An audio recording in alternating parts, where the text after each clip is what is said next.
So, having just written the fourth reaction paper focusing on the work-life balance struggles from the critical view perspective, it got me thinking about some of the perks that companies are offering and the impact that it could have on their employees. So, in my last paper, I agreed with the view that was presented by Hoffman and Cowan, which basically states that the only reason that companies are offering these perks and benefits to employees is to keep them there longer at work. And from a critical view perspective, this demonstrates how companies hold the power, uh, hold the power over the employees, and that can create some conflicts of interest to exist within organizations. So what if all of these perks like free food, fitness centers, dry cleaning services, what if these perks actually worked towards attracting employees um, as opposed to just making them stay there longer at work? Perhaps this actually helps put the employees in a position of power because it enables them to be more effective in managing all of their life responsibilities. It got me thinking that perhaps there's more to companies offering these perks and benefits than just making the employees work longer hours. Um, in my opinion, this could actually um, help to distribute the power a little bit better between the company and its employers, helping to ease some of the conflicts of interest that could occur there. So, in researching the topic, I found that one of the main reasons that companies are offering these perks is to attract employees. However, understanding which perks and benefits employees value over others is hugely important.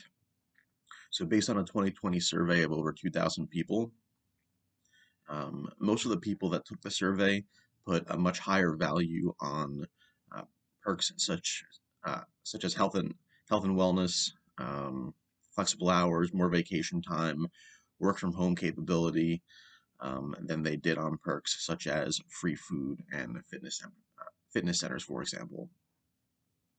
According to a Business News Daily article, um, workplace flexibility as a talent management policy is no longer an option. It's an essential practice that enables organizations to develop and attract talented employees. So high-tech companies like Microsoft, Google, Facebook, who were once known for their extravagant campuses and workplaces, have recently turned to remote working and flexible hours due to the COVID pandemic. So these companies have announced plans to allow their employees to work from home into 2021. And Facebook actually took it a step further by predicting that over the next decade, about half of their 48,000 employees will actually be working remotely. Zuckerberg announced that allowing remote work will allow Facebook to broaden its recruitment, retain valuable employees, reduce the climate impact caused by travel, and expand their diversity within their workplace. So companies need to be mindful of the kinds of perks and benefits that they're offering if they want to attract and retain top talent. So that being said, if the company now needs to be mindful of the benefits and perks that they're offering their employees, then in my opinion, that would signal a shift from a critical perspective in the power from the company to the employee. One more thing to keep in mind is that um, the survey that I referenced in 2020 took place in June, which was still the height of the COVID pandemic. Um, More focus on health, flexible hours, remote capability, um, helps to manage all of the things that we're currently facing with COVID, and this may signal a shift in employee priorities compared to what their priorities were pre the COVID pandemic. Um, Again, this tells me that there's currently a shift in the power taking place from the employer to the employee. So only time will tell how organizational cultures evolve past the COVID pandemic.